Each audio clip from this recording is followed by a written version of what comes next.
Welcome to Gray to Great, the podcast where we will pull back the curtain on what it truly takes to thrive as a corporate retirement plan advisor in today's tech-powered business world. I'm Dan Del Deegan, but all my friends call me Triple D.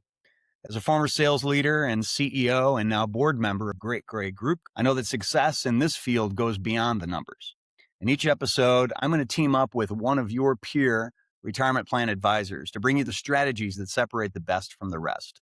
From prospecting and referral business to challenger selling and tech adoption, we're diving deep into the parts of the business that too many of us overlook.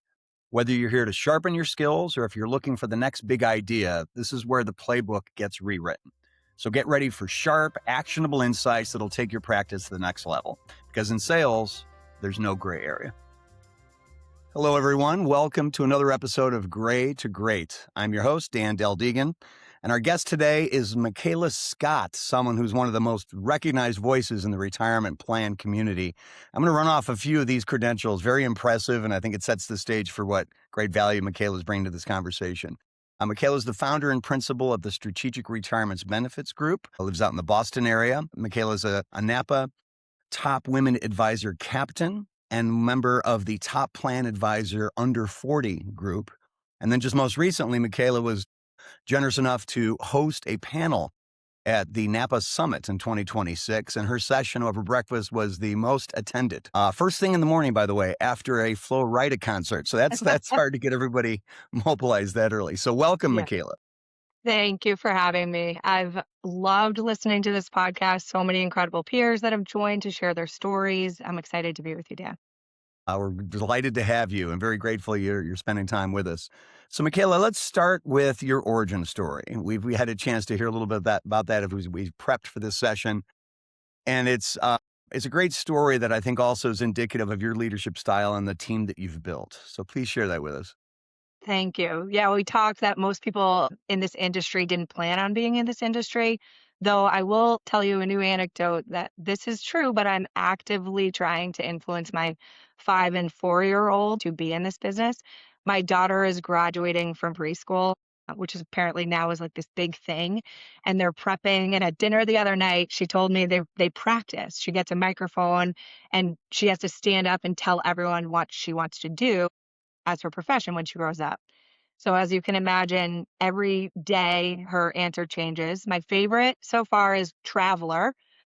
Another good one is that she wants to be retired for work. I think that is the closest we're probably going to get to a retirement plan advisor. So we're right. I myself didn't plan on being in this industry. I studied politics and I did internships in law and lobbying. And that was really my front row seat to see how great communicators can influence decisions and build consensus. And I went to a professor I really liked, and I told him what I loved, what I didn't like, that I really wanted to choose my clients, my own message. And looking back, I think he probably thought I was entitled. He could have called me entitled. But instead, he did something much nicer. He sent me into a commission-only financial planning job with a mountain of student debt and wished me good luck. But honestly, in the end, it was a very good piece of advice, one of the best pieces of advice I've received eventually. First, I had to waitress to afford this new job that I had.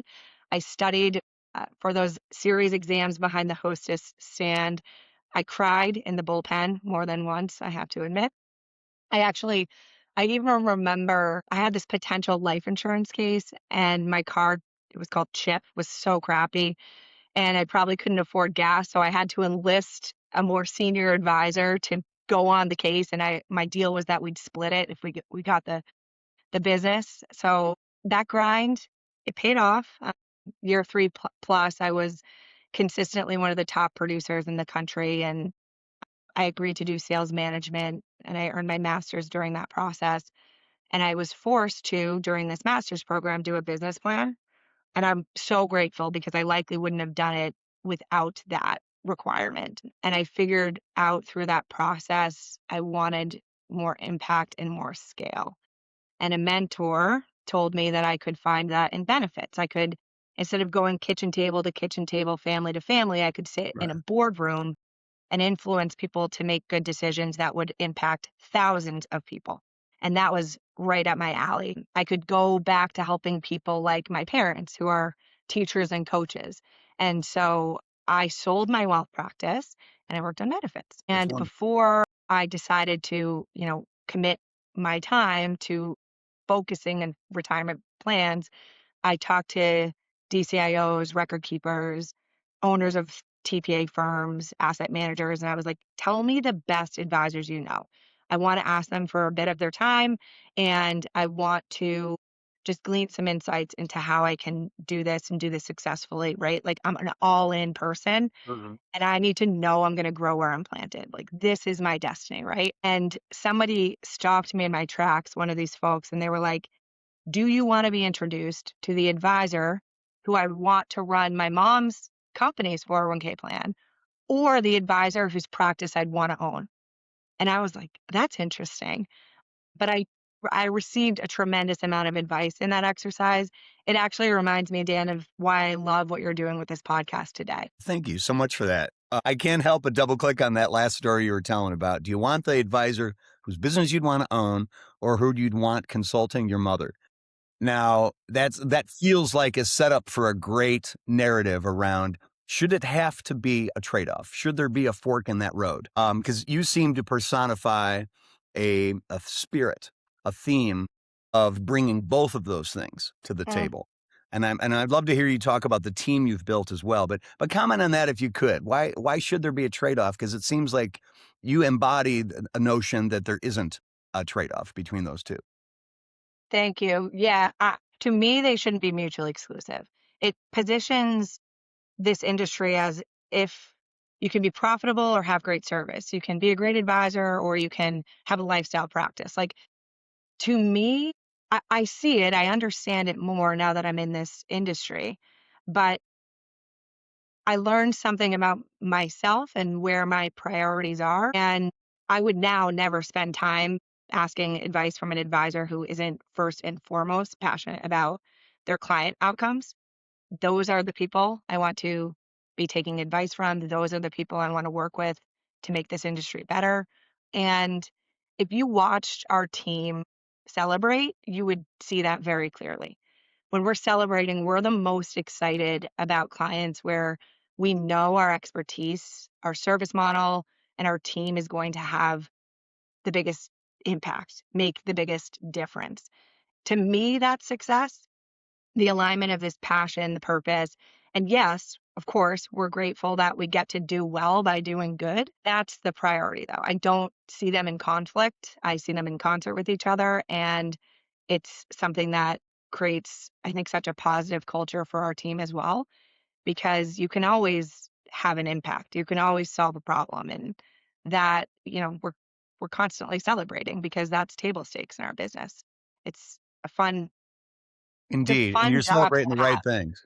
Yes, you're Doing great celebrating things. great outcomes for your clients, and Yeah, that's that's sincere. That's you can't fake that, right? right. So talk a little bit more about your team, Michaela. You were sharing something during our earlier conversation. I Another thing I found really compelling and inspiring. You were talking about the team you've built, and I think you just said something to the effect of what a privilege it is to have to get a chance to work with that team. And I'd love to hear you expand on that and also tell the story about when you went from being a star individual contributor to having direct sales leadership responsibility, because that's a real transition, a bit like becoming a parent for the first time, which we can relate to. But tell us more about that team. So I think, as an individual focusing on retirement plans, I was able to grow successfully through my network and through connections and just through the level of expertise I gained in academia as well, but both practically and doing sales all along prior in my career. And, you could double just you work harder, right? Like I could just work harder and I could double and I can have more clients. And then you get to a level of success where, you need to have support if you want to continue growing. And I am an all in, I already mentioned this, very much an all in person because I truly feel like people need to work with us. Our ideal clients are best served by partnering with me and my team. I'm not gonna stop. We're gonna keep going. We're gonna keep growing. And so you have to hire, and that's how it felt. I had to hire. I had to have employees. And something has shifted for me that gives me so much more career clarity that I get to have these employees, the privilege of hiring people that can and want to be in this industry, share your passion, have a unique ability to serve clients, and just elevate the whole experience for the clients I had as an individual and the clients that are now clients of the firm. It's not a client of me, of mine, it's a client of SRBG. And it's incredible to be able to watch that growth and not only just be able to enhance the client experience, be more of a formidable competitor in this industry when there are so many great firms, some really bad ones, just like it's easy to be a bad parent, it's easy to be a bad It's advisor. it's harder to be a good one. Yeah, Yeah, but the good ones, y- we compete, and that's fantastic for this business. And so I like all of those aspects of it, and I feel very fulfilled when they also get to do things personally, like buy a house, get married, have a baby. It it's another dimension that I didn't realize the value of when I was an individual contributor and going really fast alone, but we are now going far together. that's wonderful. And I love the migration from pragmatic planning that you felt like you needed employees for scale to now gratitude that you feel that's a privilege having this team. I think that's beautiful. And boy, if one of my 5 children who are all in their 20s and 30s was working in your organization, that would make me feel so good. That boy, they're in an environment where they're going to learn, they're going to develop their skills, they're going to get great coaching. I think that's wonderful. We all wish for that for our kids and for our own career paths. Thank you. We're hiring. We're always hiring. I We love it. recruiting 365 24/7.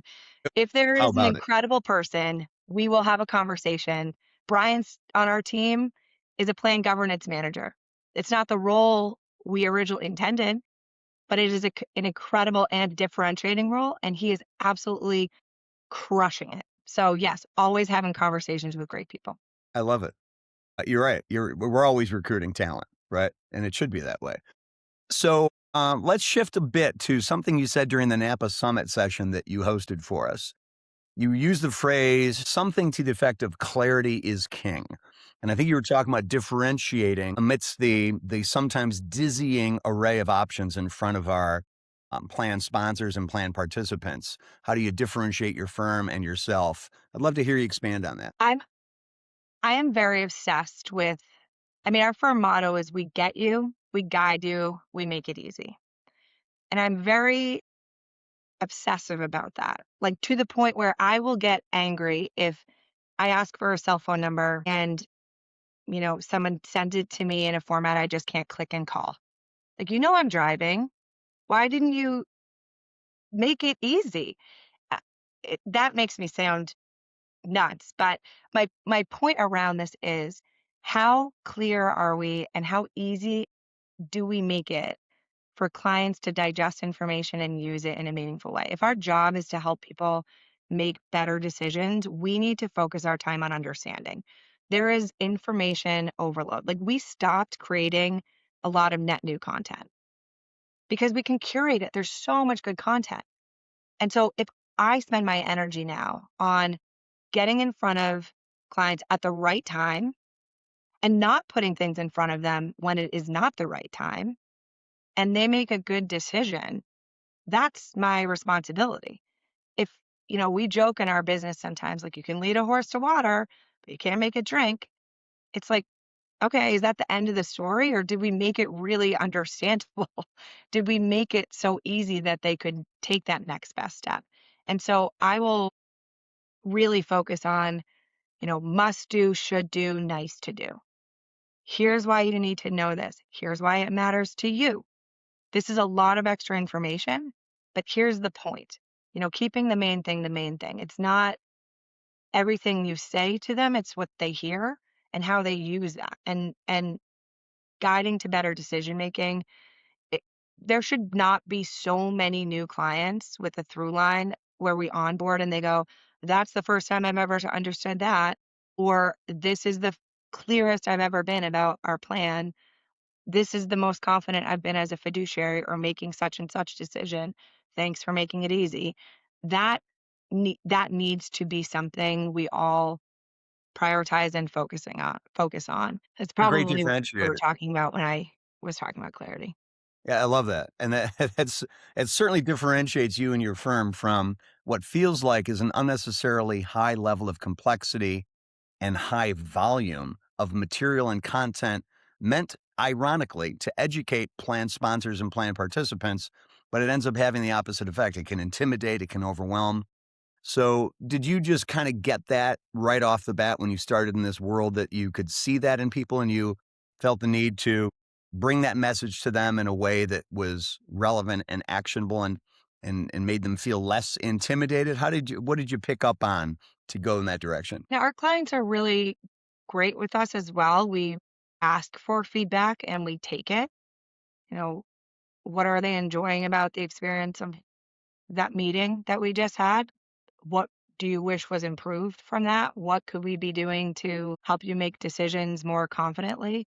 So it comes from feedback and knowing where clients and people want to start. Some do want a ton of information.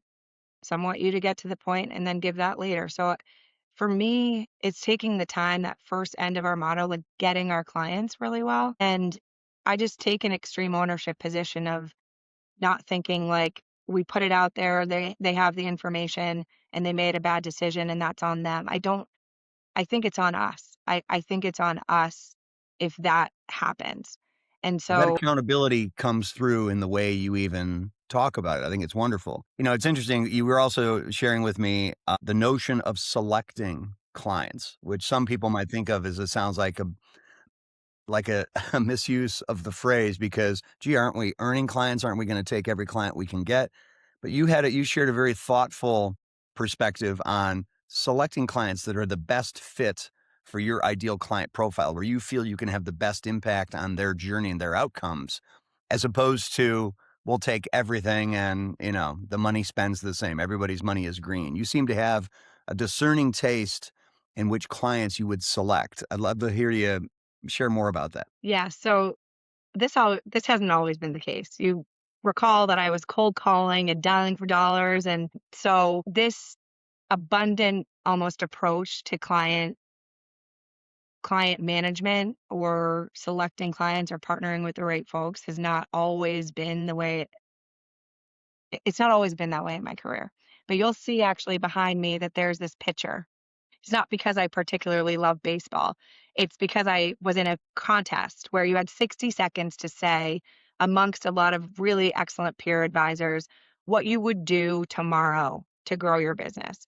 And I stood up 2 years ago and I said, let go of the client. Think of the client you currently do not want and let them go.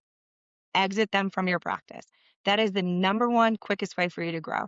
And we stepped up and we did that and we found incredible value. And if you look at your clients and you don't want to clone them, it's not good for your other clients that you do want to clone. It's not good for your team. It's actually not good for your potential future profitability. And I'm we're a roll up your sleeves team. Like, yes, we have a proactive service model, but we are also very reissue spotted. We found something. We're an extension of your team. And so you can't have every type of client. You need to have the clients who do care about their plans, do care about their employees. Sounds ridiculous, but you have to. If you're going to be that type of high touch, continuous improvement, you're going to have a best in class plan with us advisor. And so that's where we are. I'll tell you a story recently, as in like 2 weeks ago. We had a client reach out and someone was in their ear. They had a new decision maker. And they said, yeah, someone pointed this out and that out and this out. And it's from a 5,500 from 3 years before we're the advisor. So we were like, time out. We're going to have a call. And what we're going to do is we're going to level set. We're going to set the standards. And we had just that same day received a testimonial from a client because we asked one of our best clients for a raise and they responded, happy to. I can't say enough about your team, your service, no matter the issue or the timing. You provide exceptional response. You've saved us money, you've saved us time, you've saved us problems. I'm happy as a fiduciary. All of the, I wish I had SRBG on all of our types of, engagements. That, that response is what we want the client who's questioning us to feel. And if they don't, we want to help them find an advisor they feel that way with, if they care to feel that way, which we hope they do. And so that's that's what I'm talking about is whenever you're feeling or when we are feeling like begrudging because, oh Yeah. my God, we're doing so much service for this client and they don't even care. That's not going to be sustainable long term. So we're very, very focused on this. Who we want as our clients, who is an ideal client. And we're very, very lucky that probably 90% of our client book we would clone and 40 we would clone as many times as we could. That's great. And how reassuring is that for your team? I mean, that would be inspiring if I was one of your teammates there with the belief that, okay, you have our back. I love your motto that you get your clients, but you also get your employees, you get your team, because you can see evidence of where the team is expending tremendous effort just to get back to sea level to get a breath of air in a tough client relationship. And if that's a pattern over and over again, you got to ask at some point, okay, are we right for each other? Because Yeah. I'm with you. We should be reaching for 100% of our customers would give us wonderful testimonials, and we feel strongly about them too. Of course, the closer we can get to 100, the better, right? Yes. Yes. We touched on mentorship earlier in your role as a mentor as we're talking about your team, because I think that's great evidence of being a wonderful mentor is that you're aware of the not just the operational efficiency and productivity of your team, but you're aware of the energy. And is the energy going this direction, up to the right, or the other way?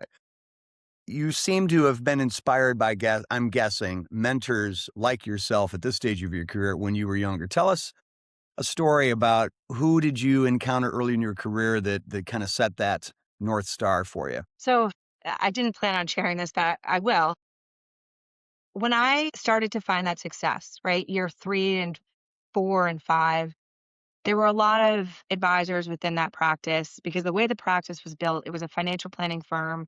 It was an incredibly successful firm, one of the top in the country, and they had 80 advisors, 80 to 85 advisors, all of whom had an individual practice, an individual book of business. And so, when you survive 3 years, everyone starts to go, okay, you might be around. And then they start looking at your production because they would pin it on the bullpen. It would be highlighted how much Yeah, you made. And so right. you would walk by and Michaela's It's at the the top, Michaela's at the top. leaderboard. So Yes. then, which is wild to me that that was the case. But so there were people that would approach, and there was a semi-formal mentorship program, which was essentially a senior advisor would be paired with rising star advisor, and you would partner on their clients that weren't their biggest clients, right? You could call them C and D, or if a client was listening, you wouldn't want to be talked to in that way. But that's essentially what it was. It was the clients that were not their top revenue clients. And you would get the opportunity to work with these people. And it was valuable for the client, it was valuable for the advisor. It was a win win win all around.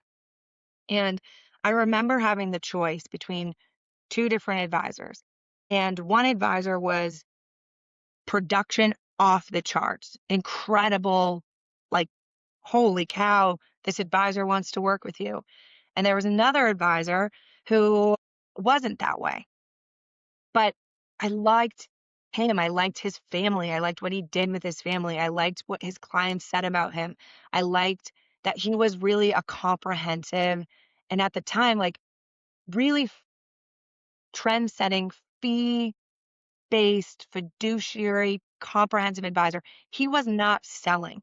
He was not even really that great of a salesperson. He was a great problem solver and a great advisor. And that's the mentor that I started working with. And to me, focused so much of my energy on where I was bringing. I know it's hard to have a mentor, to mentee somebody. So I spent a lot of my time making it easy, trying to make it easy for him to guide me to. Like I did my homework. I came with a really well formed question because I've been taught that a well phrased question is a problem half solved. That's And right. I think I can go this way or I can go this way. And I want your advice. And that, or what, is there something with technology that he's like, I could save him. I could do something to help. I feel like the reciprocity factor made it a really great relationship. And I'm grateful to him to this day. And he's one of the reasons that I met another mentor who became a client and then became, you know, inspired me, was the individual who told me, you can do a lot of good in benefits. You can really, really scale the advice and the empowerment and all of these things that you're trying to give to people, this financial freedom, like all of this, what you say you love to do, you can do that in a really big way in the boardroom.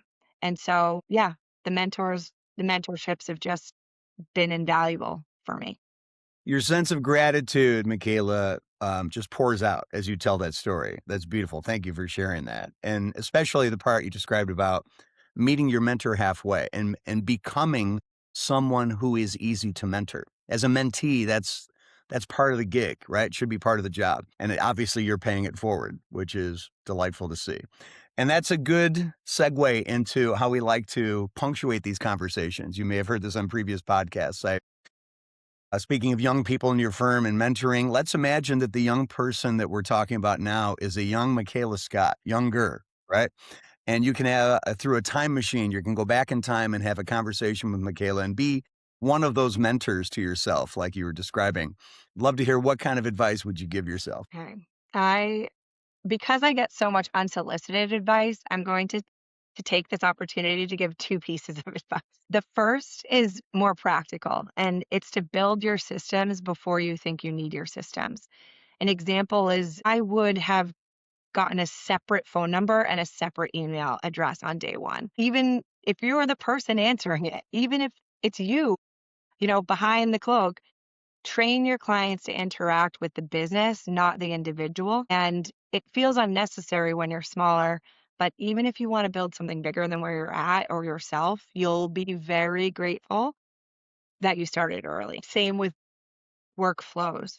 Same with it's not in my head. It's in a system. It's in a process. And it's based on the client being a client of the firm, even if the firm is just you at that time. And then the second, and it comes full circle to where we started the conversation about finding clients. If I could go back, I would tell myself that developing an abundance mentality, practicing that, and learning how to recognize when you're feeling like scarcity sink in would that's what kept me in this business. I didn't know it at the time, but it's really what kept me going. And when you're in an abundance mentality, which for me is that if you consistently show up, you put in effort, you keep learning, you treat people well, you do the right thing, opportunities come. The money always comes. That to me, that's really what I believe. And over time, when I was feeling scarce, and sometimes that still comes up, you don't make as good of decisions. You don't hire that incredible person. You don't let go of the client who's draining your team. If you are thinking from this mentality, you invest in your business. You focus on the people and the work that you love the most. And so continuing to recognize it and knowing how to get myself out of that. So if I could tell my younger self one thing, it would be do whatever you need to do to develop an abundance mentality. It might be the most important business skill you'll ever learn. That's great. I love how you framed that. And you get a chance to do that as you mentor the younger members of your team today, which is wonderful. You get to put it into practice. Michaela, I'm very grateful for you joining us. This has been a wonderful conversation. I am certain that our viewers are going to get a lot of value out of this, and we'd love to have you back for a follow-on conversation someday. Everybody, Michaela Scott. And Thank this is you. another, thank you. We're going to wrap this episode of Gray to Great, and we'll be back soon with another. Thanks, everybody. Thanks for tuning in to Gray to Great. I hope you're walking away with a few new ideas, a few bold strategies, and a bit more fuel to take your business further than ever.